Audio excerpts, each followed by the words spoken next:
정보가 있는 시사 토크쇼 장윤선의 팟짱.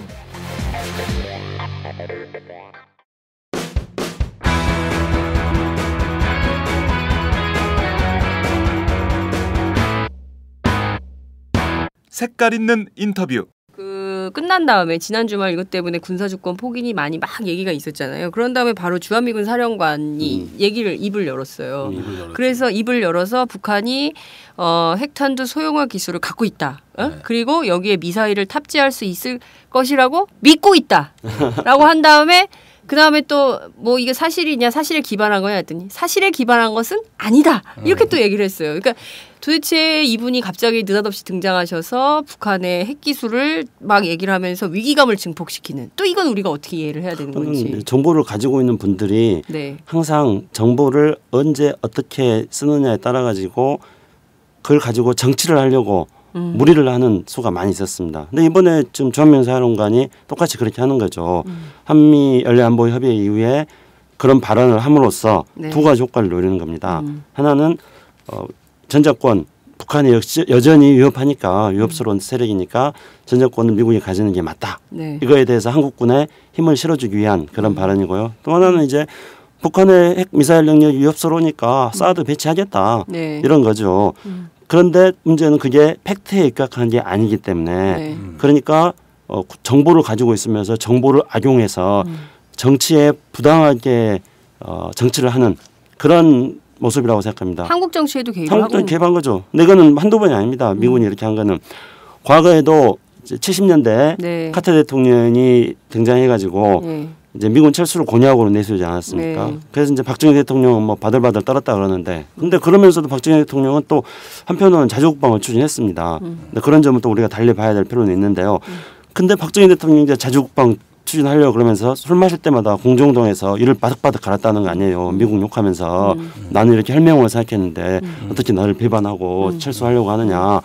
그런데 이제 미군들도 마찬가지고 한국에서도 또 미군 철수하는 걸 반대한 사람들이 많이 있었기 때문에 어떤 정치를 했냐면은 갑자기 주한미군 사령관이 북한군의 병력수를 서너 배 이상 증강해서 발표를 합니다. 77년도인가 78년도인가요? 1978년도에. 예, 77년도일 겁니다. 아마 대충 그 무렵일 텐데요. 네.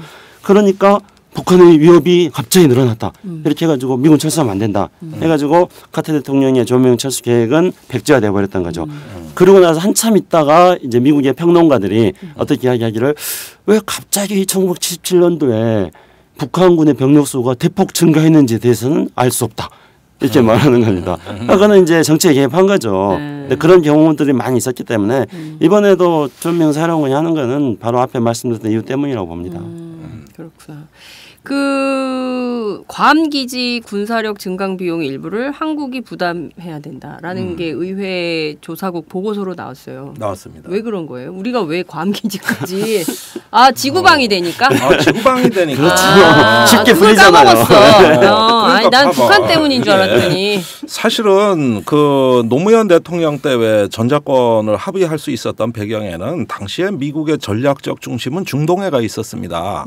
사담 후세인을 무너뜨리고 친미 정권을 세우고 북한에서 탈레반을 제거함으로써 테러와의 전쟁에서 승리한다는 것이 미국의 절대적인 전략 목표였지 않습니까? 그런데 지금은 아프간 이라크에서 빼잖아요. 네. 그래가지고 이제 아시아로 그 군사력 걷어오잖아요. 그러니까 뭡니까? 이건 미국의 전략적인 중심이 바뀐 거잖아요. 이제는 상대가 중국이 된 거 아닙니까? 그죠? 물론 이것도 뜻대로 될런지 모르지만 하여간 그렇게 표방을 하고 있어요. 그렇다면 미국의 전략적 필요에 의해서 이렇게 변화된 어떤 전략에 의해서 어떤 그 동아시아를 중시하고 동북아로 오겠다. 뭐 이렇게 할 수도 있는 겁니다. 그런데 그러면 그런 미국의 그 변화된 입장을 우리가 활용해서 우리한테 뭔가 좀 땡겨서 이렇게 어떤 그 전작권 조정을 하면 몰라. 근데 그게 아니라 북한의 핵미사일이 무섭잖아. 그러니까 미국으로 불이 나게 달려가서 사정하고 부탁하고 이러면서 매달리는 식으로 이 전작권 문제를 관리해온 겁니다. 충분히 미국의 입장을 우리가 관리할 부분이 있었음에도 불구하고 이런 부분이 이제 한국의 협상력이 약화되니까 미국 입장에서 생각하기에 야 한국이 아쉬워서 저래 하는데 잘 됐다. 이것도 좀 해달라 그러고 저것도 좀 해달라 그러고 그 저 한국에 뭐 사드 우리 뭐 사실은 배치할 미사일도 없지만 자꾸 저렇게 얘기하는 게 즐겁다. 언젠가 또 사드 미사일 다시 생산 재개하면 되는 것이고 그때 한국 정부가 돈 좀 내고 부지 좀 내고 그다음에 다 북한 핵미사일이 무섭다라는데 북한 핵을 때리는 스텔스 전폭기가 어디서 출격하냐? 괌에서 출격하는 거예요. 괌. 괌. 그러니까 거기 공사비가 150억 달러거든. 150억 달러. 네.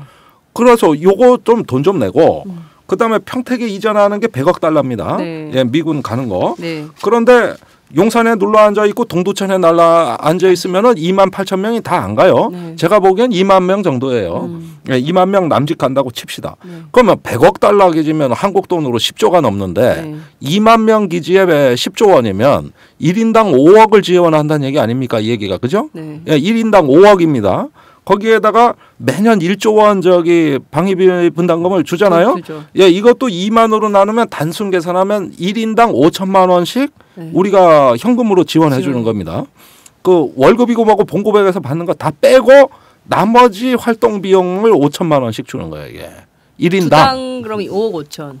5억 5천. 아니 그런데 여기 5억은 한꺼번에 주는 거고 5천만 원은 매년 주는 거니까 계산이 이거 안 되네. 계산이 더 늘어날 거 아닙니까? 거기에다 용산 국가공항 개발 계획 이거 날라간 기회 비용 있지 않습니까? 네. 또 동두천 개발 계획 날라간 거 이거 시민이 부담해야 되는 기회 비용 있는 거 아닙니까? 그럼요. 이걸 또 합쳐. 네. 거기에다가 올해 무기 도입 발표한 게 있어. 그렇죠. 예, 세계가 다 안 산다는 F-35 4. 사. 예, 글로벌 호크 4. 자, 다 더 해보자고 다 더 해보자면 이걸 누구도 계산해 본 적이 없어요. 이 천문학적 이게 비용을 누구 얼마냐고, 주머니에서 이게. 나가는 거야 이게. 아니 이제 내 출연료에서 몇천 원 떼고 그러니까 이렇게 하면 출연료 규모가 얼마인지 이제 아실 거예요. 예, 쥐꼬리만큼 받아요. 그러니까 이런 걸로 해가지고 담배값 올리고 뭐 하고 왜 하겠어? 그거 복지하려고 담배값 올릴까? 예? 예. 지구 방위하느라고 세금 내야 되는구나. 60조를 8년 동안 퍼주고 네. 미국 요구는 이것도 적다. 지금 한국 GDP의 국방비가 2.5%밖에 안 된다. 네. 4%까지는 올려야 될 거 아니냐. 미국도 4%니까 똑같이. 그러면은 단순 계산으로 올해 국방 예산이 35조 원입니다. 네. 이게 54조 원이 돼야 된다는 얘기예요. 19조 원이 늘어야 됩니다. 네. 그러면 매년 20조 원을 국방비를 현 국방비에 추가 얹으라는 게 이게 농담 같지만 한미 연례안보협의회에서 매년 나오는 얘기예요. 한국이 무임승차하고 있다는 거야. 그러면 왜 이렇게 됐느냐? 네. 아쉬워서 매달리고 붙잡고 바지가랭이 붙들고 하니까 명세서로 되돌아오고 있지 않습니까? 도대체 우리가 아쉬워서다. 용산기지요. 네. 국방부 설명은 양국이 협의해서 한 거라 그러지만 우리가 붙잡은 거예요. 우리가 붙잡은 겁니다, 저거. 그러니 돈이 안 들겠어? 우리 군대는 우리 국방부의 장성들은 자주국방하자 그러면은 돈 많이 늘어야 됩니다. 이렇게 해야 됩니다. 국방개혁하자 그러면은 장병들 의식개혁해야 됩니다. 답이 그거예요. 매번. 네. 자주국방과 국방개혁은 우리 군이 추구해야 될 과제인데도 자주국방 이야기하자면은 돈 들여야 됩니다. 국방개혁하자 그러면 장병들 의식개혁하면 됩니다. 이런 답만 내놓고 있는데요. 이번에 한민구 국방부 장관이 전작권 문제를 가지고 설명을 하면서 보니까 국방에서 제일 중요한 건 의지다 이렇게 말했더라고요. 참 좋은 말씀하신 거죠. 네. 그런데 보수 언론들도 걱정을 하는 거는 우리가 전작권을 반환받지 못함으로 인해서 자주국방을 해야겠다는 우리의 의지가 약화되는 건 아니냐 이런 이야기를 하고 있습니다. 근데 저는 과연 우리가 제 나라를 제 손으로 지켜야겠다는 그런 의지가 과연 우리 군에 있었는가에 대해서도 의문을 가지지 않을 수가 없습니다. 네. 예를 들어보자면은 이번에 조금 다시 엇나간 이야기이기도 합니다. 네. 이번을 괜히 끌고 들어와서 이번한테 대단히 죄송스러운데요. 네. KBS 이인호 이사장께서 김구 선생은 그렇죠. 건국에 아무런 도움을 주지 않았다고 이야기를 하지 않았습니까? 그래서 저는 뭐 그분이 친일파의 손녀다 그렇게 해가지고 뭐 그런 걸 가지고 할아버지까지 따지느냐 이런 생각도 했는데 그 말이 맞나 보다 그런 생각을 했습니다. 네. 그러니까 그분들의 조상들 그러니까 우리나라를 이끌고 있는 이 주류 세력들의 선조들은 우리나라를 우리 손으로 지켜야겠다는 그런 의지도 가져보지 않는 분들 아닙니까? 네. 친일파들이고. 그렇죠. 김구 선생은 광복군 만들어가지고 네. 우리 군대 만들어가지고 우리가 독립을 하려고 했고 우리가 통탄스러운 것은 광복군이 그 일본이 항복해버리는 바람에 광복군이 우리 영토로 들어와서 전투를 하려고 했다가 들어오지 못했던 그래서 우리 손으로 광복을 우리가 되찾지 못했던 것들을 네. 우리 역사 속에서 우리가 굉장히 통탄스럽게 생각하고 있는 건데 그런데 지금 현재 우리나라의 군인들은 친일파들의 다 후예들 또는 그들의 정신을 물려받은 사람들이기 때문에 제 손으로 우리나라를 지켜야 된다는 이런 의지가 없는 사람들입니다. 그렇죠. 그리고 그동안 늘 미국에게 의존을 해왔고 그러니까 그런 분들이 있기 때문에 이 전자권 연기가 되면은 우리나라를 우리가 지켜야겠다는 그런 생각을 안 하고 그 전자권이 없는 사이에 이제는 미국을 따라가서 지구 특공도를 해가지고 어디 세계를 다니면서 사람들한테 야 우리 글로벌하다 이렇게 폼잡는 이야기를 하거나 아니면은 전쟁을 수행할 수 있는 그런 준비를 안 하니까 지금 현재 국내에서 발생되는 우리 김영근 평장님이 뭐 상세하게 여러 차례 많이 했어요. 그런 온갖 문제들에 대해서 열심히 집중할 수 있는 그런 시간을 가지게 되는 거죠. 그러니까 기본적으로 우리 군이 그 능력이 별로 없는 거예요. 무능한데 오지랖이 또 굉장히 넓으셔. 그래서 전체 지구 방위대로서 자기 역할을 해야 되겠다라고 결심을 하고 지구 방위대 역할을 하다 보니까 결국에 우리 국민들만 세금을 더 내야 되는 이 어처구니 없거나 혹은 안타까운 사실이 지금 맞아요. 우리 현실이 된 거네요. 우리가 정리하면 국민 혈세로 미국에 유학 보낸 장교가 15만 명입니다. 15만 명. 15만 명. 네. 네. 미국의 지휘참모대 해군대학원 뭐 억수로 보냈어요. 가서 배워오라 그런 거거든 그거는. 가서 배워와서 좀 똑바로 지켜라. 똑바로 해라. 네. 그런데 갔다 와가지고 그쪽 말만 잘 듣는 장교를 양성해버려서 할 줄은 모르고 북한도 과거 구소련에 유학 많이 보냈습니다. 네. 오공렬 같은 사람 그 1세대들 아닙니까? 그 돈이 뭐 별거 다 해 작전권 가지고. 그런데 우리보다 숫자는 훨씬 적을 거라고. 네. 그런데 이런 게 말이지. 도대체 보내서 잘 좀 배우라고 먹여주고 입혀주고 육군 생도 양성비가 2억 3천만 원. 네. 그다음에 장교 유학 보내줘 입혀줘 먹여줘. 그다음에 제대하면 장성연금이 지금 월 430만 원이에요. 네. 월 400, 학교 선생님보다 더 많네. 300만 원이 논란이 되고 있는데. 우리 아버지가 교장 선생으로 그 36년간 교직 생활했는데 네. 20여 년간 한 주님만 못해요. 네. 그런데 고생해서 더 주는 겁니다. 좋은 공간 줘요. 차 줘요. 운전병 줘요. 당번병 줘요. 왜 이렇게 했습니까? 제대로 하라고 한 겁니다. 자기 계급의 직책에 맞는 권한을 좀 제대로 전문성 있게 수행하라고 준 거예요. 근데 못하겠다고 이렇게 말씀하시면 그러면 어떻게 해야 됩니까? 이제 우리 군이 계속 이렇게 자기 스스로 못하겠다. 능력이 없다. 그렇게 때 빼고 광내줘, 국민들이 먹여줘, 입혀줘, 공부시켜줘 다 했는데 우리 군이 스스로 못하겠다고 해. 그러면 어떻게 해야 됩니까 이거를? 그러니까 무슨 저 때는 애 마냥 앙앙거리고 우는 게 벌써 60년째 아닙니까? 그러니까 어떻게 해야 돼요? 그러니까 무슨 재수 생활만 노태우 때부터 30년째 아닙니까? 이거 나오고 이제 좀 대학 진학하라도 재수만 하겠다는 거 아니야? 3년 정도 5년 정도 뭐 사는가 보다니까 무기징역 살겠다는 거 아니야? 네. 그러니까 이런 어떤 그 정신에서 벗어나지 못하면은요 우리 통일대박 어림도 없습니다. 우리가 지금 작전권 얘기를 하고 있지만 사실은 정전협정 당사자가 아닙니다. 네. 예. 우리 한반도 위기관리 당사자가 아니에요. 한국군이 정전위원회 들어가니까 북한이 정전위원회 못하겠다고 무력화했어요. 왜? 자격 없는 애가 왜 나오냐 이거예요. 무자격자가. 네, 저번에 3월달에 중국에 유해 송환할 때도요. 네. 유엔사 승인 받고 하느라고 아주 애를 많이 먹었어요. 정전협정 당사자가 아닙니다. 거기에 작전권까지 없습니다. 그러면 향후에 어떤 그 통일 대박을 하고 뭘 할 때 그 통일이 뭡니까? 중국, 러시아 협조를 받아야 돼요. 네. 한국주도 통일해야 돼요. 그런데 자격 없는 나라라 그러면 어떻게 할 거예요?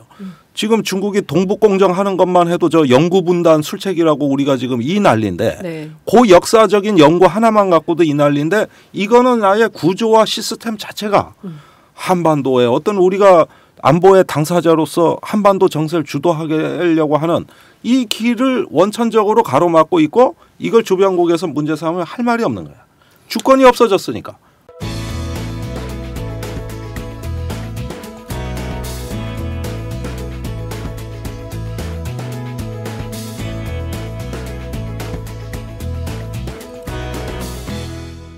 장윤선의 팟짱.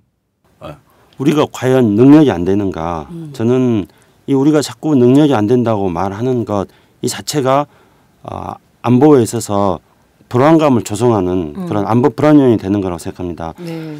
실제로 2005년도에 한미 간의 전자권 전환 문제에 대해서 협의를 할 때 미국의 럼스펠드 장관이 그때 2005년도 10월 달에 지금 있었던 이 한미 연례 안보 협의회 네. 이게 이제 한국하고 미국을 왔다 갔다 하면서 열리니까요. 2005년도에는 서울에서 열렸습니다.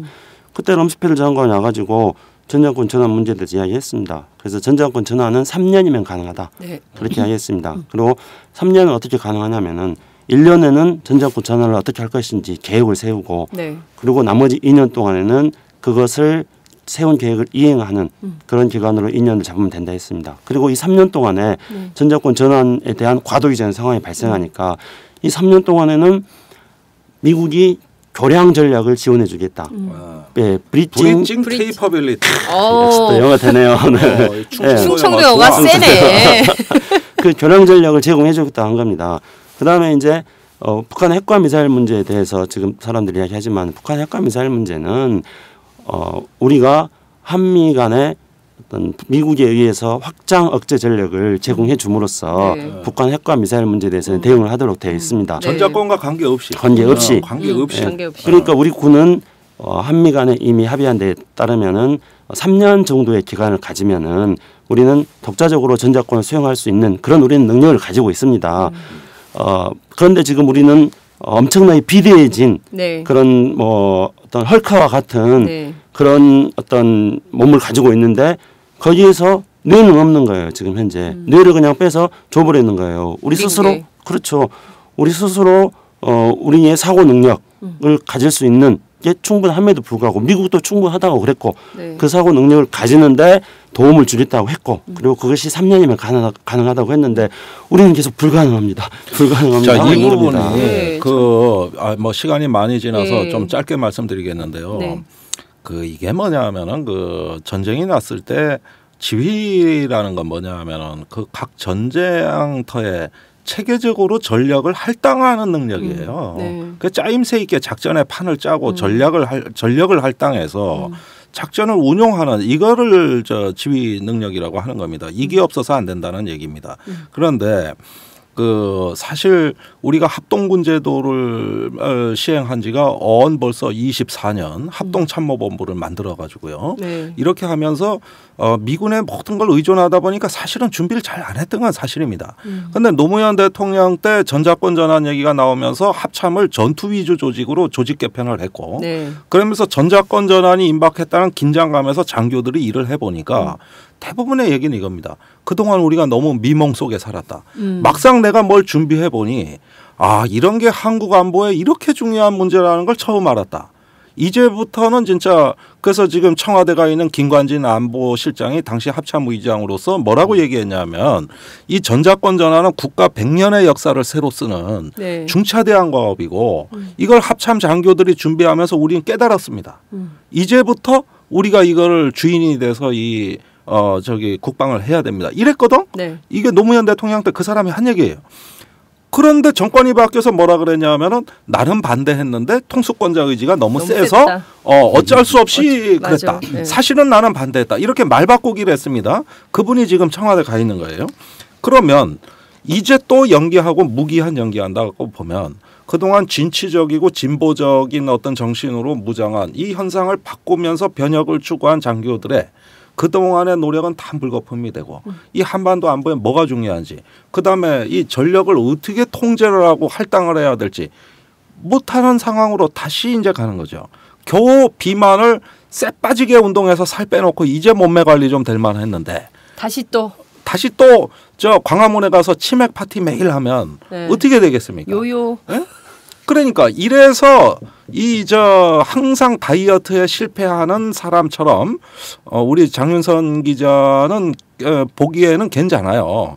나름대로 이게 관리되신 분이거든요. 이런 경우에는 우리 집사람 아니에요.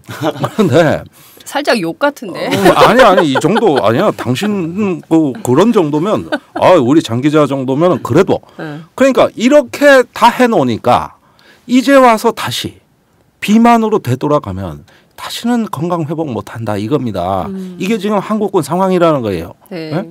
그걸 아느냐 모르느냐 하는 거예요. 정말 답답해서 어디까지 얘기를 해야 될지 모르는 가운데 우리가 60분이 넘었어요. 그래서 그 청취자들의 요청대로 고정을 해야 되겠다. 사실 이게 그 우리가 용산 동두천 얘기 하나도 못했어요. 원래 이 얘기도 해야 되는데 삐라 얘기도 못했고 그래서 이거를 날을 다시 잡아서 얘기를 해야 될 것 같은데 수일 내에 날을 또 잡으셔야 될 것 같아요. 네, 뭐 좋습니다. 예. 용산 또 용산기지 문제 중요하고 예, 용산기지 문제 동두천 지금 난리 났거든요. 예, 그리고 네. 지금 남북 고위급 접촉 어떻게 될지 그 얘기도 하나도 못했어요. 있어야 되고요. 예.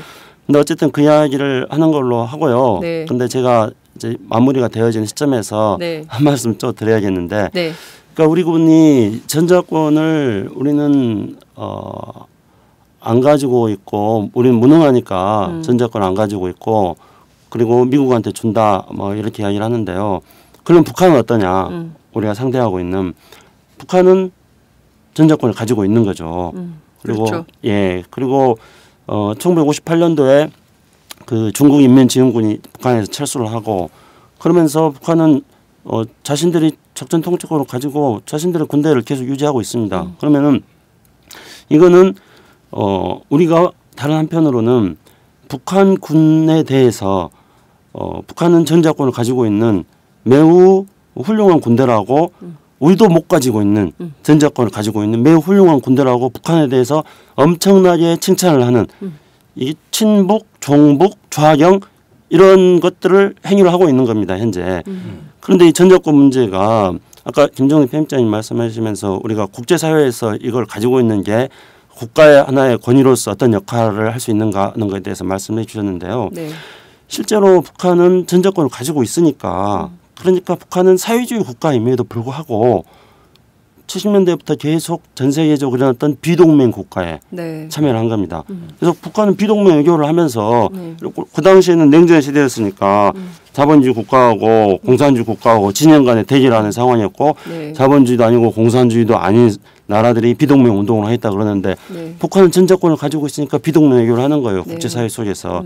우리는 근데 미국이 작전 통제권을 가지고 있으니까 네. 우리는 국제사회 속에서 확실하게 미국 편을 든 나라 이렇게 되는 겁니다. 그렇죠. 그러면 이제 앞으로 동아시아 질서가 만들어지는 속에서 우리는 미중 관계 속에서 우리에게 자꾸 편들기를 하는 것, 편들기를 강요하지 않습니까? 네. 뭐 미국에 지난번에 부통령이 와가지고 작년인가요? 그래서 박근혜 대통령한테 미국하고 배팅 잘하라고. 그렇지 배팅을 어디에 네, 배팅할 맞아요. 것인가 네. 이렇게 우리에게 줄서기를 강요하잖아요. 자꾸. 그렇죠. 그런데 우리는 그런 줄서기를 강요받아서는 안 됩니다. 줄서기를 강요받아서는 안 되고 미국과 중국 사이에서 앞으로 대한민국이 어디로 나가야 될 것인지에 대한 국가 전략을 짜야 되는데 전자권을 미국이 가지고 있는 것만으로도 네. 우리는 이미 줄서기를 해버리는 그런 상황이 네. 되는 겁니다. 그래서 향후 국제사회에서 대한민국의 대표성이라든가 대한민국의 역할을 높여 나가는 데 있어서도 우리는 일단은 머리에 이마에 딱지가 하나 딱 붙어 있는 거예요. 지금. 그렇죠. 그런 문제가 연결된 전자권 문제 연결된다는 것들도 우리가 좀 기억해야 될 거라고 봅니다. 네. 사실 저희가 뭐 한미일 군사정보 MOU 문제 이것도 사실은 따져봐야 될 것 같고요. 중국 문제는 또 어떻게 할 거야. 네, 너무 많은데 그래도 굉장히 그 청취자들이 궁금해하실 것 같아요. 두 가지는 얘기를 해야 될 것 같은데 첫 번째, 자 10월 말 11월 초 예정된 남북 고위급 접촉 요거 어떻게 될 건지 삐라 살짝 얘기하면서 요 얘기는 간보기로 단단식으로 간단하게 간보기로 네. 살짝만 얘기하고 넘어가야 될 것 같아요. 우선은 삐라 문제가 저는 이런 문제를 가지고 남북 사이 현안이 되고 우리 사회의 남남 같은 현안이 된다는 게 창피합니다. 이런 저급한 문제를 가지고 우리 사회 핵심적인 이슈로 등장하고 있다는 대한민국의 수준이 부끄럽습니다. 근데 삐라 문제는 이미 이제 우리나라에서 이 보수 단체들과 지역 단체들 그리고 진보 단체들 사이에서 남남 갈등의 핵심적인 이슈로 등장해 버렸습니다. 그리고 이거는 우리 정부가 삐라 문제에 대해서 관리하고 통제할 수 있는 골든 타임을 놓쳐버렸기 때문에 네. 이 문제가 우리 사회에서 핫 이슈로 이미 등장해 버렸습니다.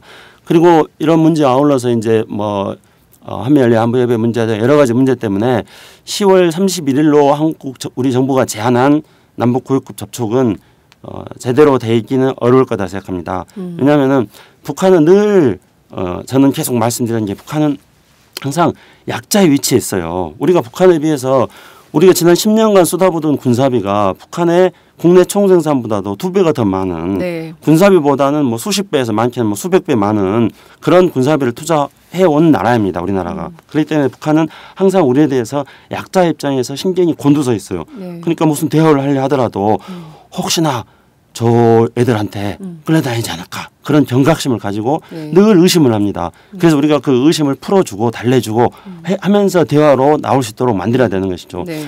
근데 북한이 이번에도 삐라살포 문제에 대해서 한국 정부의 대응 태도라든가 한미 연례 한부회 같은 걸 보면서 북한은 이제 의심이 강도가 더 높아지는 겁니다. 그래서 야 이거 대화하게 할 수 있을까 이렇게 불안해하는 거예요. 네. 그러니까 북한은 이런 걸 가지고 늘 분위기라고만 합니다. 그러니까 뭘 하려면 분위기가 잘 돼야 되는데 이런 말을 하는데 제가 판단할 때는 분위기 조성이 잘 안 돼 있다. 북한이 그렇게 판단할 것 같습니다. 네. 그리고 이런 문제들을 우리가 짚고 넘어가야지. 김정일 편집장이 말씀하셨던 네. 박근혜 정부의 통일 대박론도 결실을 맺을 수 있다. 이렇게 생각합니다. 네. 사실상 어려워졌다. 아마도 불가능할 거다 이런 전망을 해주셨어요. 김종대 편집장 지금 삐라 검색하고 계시죠? 예. 근데 불가능하다고 단정적으로 하지 마시고요. 네, 일단 여지를 두고. 네, 남북 관계랑은 변수가 많았기 때문에 조건이 매우 어려워졌다. 뭐 이런 정도로. 알겠습니다. 네. 그 한 대목만 읽어드릴게요. 그 아무리 표현의 자유라 하지만 이제껏 날린 삐라와 전혀 다른 내용의 삐라가 지난 주말에 그 저기 물론 미수에 그쳤다 그러지만은 참으로 보면 안타깝습니다. 그 대목을 한 대목 읽어드리겠습니다. 이 삐라에 적혀 있는 겁니다. 전자개표기 사기범 가짜 대통령 노무현과 원조 반역범 김대중이 그것들의 상전 김정일에게 충성하느라 갖다 바친 수백억 달러의 돈과 수천만 톤의 쌀, 옥수수, 밀가루는 모두 어디로 가버린 것입니까? 이 엄청난 돈과 식량의 10분의 1 아니 20분의 1만 제대로 줬더라면 북녘 동포들 가운데 굶어 죽은 사람은 한 사람도 없었을 것입니다. 악마 김정일은 이 돈을 착복하고 해외로 빼돌렸습니다. 그래서 60억 달러 빼돌렸다고 뒤에 나와 있는데 네. 자 저기 우리가 심리전이다 뭐다 하는 거는 진실이 이긴다는 신념에 기초해야 되는 것인데 그것이 진실이라는 전제하에서 표현의 자유도 논할 수 있는 것인데 이게 진실입니까? 노무현 전자개표기 원자 번역자 김대중 하면서 수백억 달러의 돈을 가져받았다고 참 이거는 이 B란 내용이 공개되면 나는 이 사람들이 과연 우리 남한 사회에 설 자리가 있을까? 근데 왜 이런 짓을 할까? 오로지 하나죠. 남북관계 가까워지는 건 맞겠다는 겁니다. 그거 아니고서야 어떻게 이런 내용이 가능합니까? 그런 면에서는 사실 복잡한 얘기가 필요 없어요. 이 B라를 국민들이 보셔야 돼요. 도대체 어떻게 돼 있는지. 이것뿐이 아니에요. 더 심각한 내용도 많아요. 제가 한 가지만 알려드린 겁니다. 그 표현의 자유를 이야기를 하면서도 우리 국민들의 모든 사생활들이 감시받고 있고 SNS를 다 들여다보고 있고 오늘 아침 신문을 보니까 심지어 전국의 모든 차량 이동 상태가 전부 다 경찰에 의해서 감시되고 있는 겁니다. 제가 지난 8월 달에 중국을 갔다 왔었는데요. 네. 중국은 모든 차량 이동들이 다 감지되고 있어요. 그래서 저는 중국이야 사회주의 국가고 그러면서 이제 경제 성장이 조금씩 되기 때문에 그것들이 중국 체제에 대한 위험 요소가 될 수 있기 때문에 경제 성장이 되면 될수록 공안 통치를 강화해야지 중국 사회주의가 유지되는 이런 자유모순을 안고 있는 국가이다. 저는 그렇게 생각했습니다. 근데 자유민주주의 국가라고 하는 대한민국이 표현의 자유에 대한 억압의 수준이 지금 우리는 감시 국가, 통제 국가의 상으로 가고 있으면서 북한에 대한 저런 김종대 편집장이 했던 저런 내용의 사실에 근거하지 않는 내용이 표현의 자유라는 이름으로 허용되는 혼란의 시대, 혼돈의 시대에 지금 우리가 놓여 있다 그렇게 생각합니다. 네, 저희가 지난 시간에 이어서 이 두 번째 종창 브라더스의 대한민국의 안보 얘기를 하고 있고 또 군사주권 문제 또 한미관계 등등을 짚어보고 있는데요. 이게 여쭤볼 게 너무 많은데 너무 그 일부만 하다만 격이어서 할 수 없이 고정을 박아야겠다. 이렇게 고정을 박으면서 부담을 드리면서 이게 계속 할 얘기가 너무 많아요. 우리가 못한 얘기가 너무 많거든요. 그래서 나누어서 청취자 여러분들께 보내드리도록 하겠습니다. 이게 그냥 한 번에 끝낼 수 있으면 좋은데 얘기가 너무 많아요. 이 얘기 보따리를 쫙쫙 풀어내셔서 이게 그 국민들이 잘 알아야 되잖아요. 왜 우리가 지구방위대 역할을 할 수밖에 없는가. 그렇죠. 그 얘기를 해주셔야 되니까 예. 이렇게 해서 네, 예, 오늘은 좀 이렇게 해서 일단 오늘은 일부 약간 간만 보셨다라고 좀 정리를 해주시고요. 나머지 부분들은 차차 짚어보도록 하겠습니다. 자주국방은 안 되는데 왜 우리가 지구방위를 해야 되는 건지 점점 더 깊게 한번 짚어보도록 하겠습니다. 오늘 말씀 여기서 마무리할게요. 감사합니다. 네, 감사합니다. 안녕하세요. 오연호입니다. 장윤선의 팟짱 여러분 어떻게 듣고 계십니까? 저는 지금 우리도 행복할 수 있을까 단행본 출간 기념으로 전국 순회 강연을 하고 있는데요. 저도 고속도로를 달리면서 장윤선의 팟짱을 즐겨 듣고 있습니다.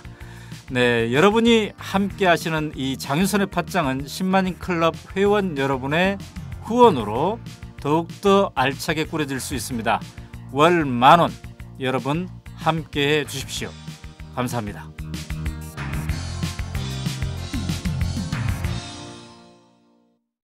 오늘 저희가 마련한 순서는 여기까지입니다.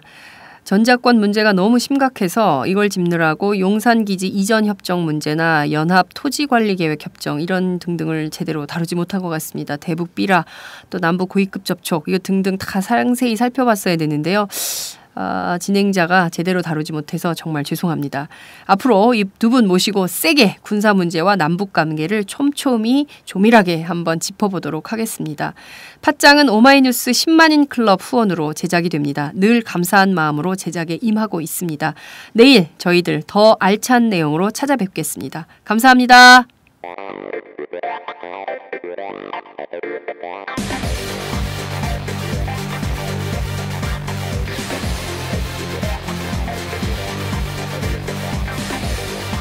정보가 있는 시사 토크쇼 장윤선의 팟짱.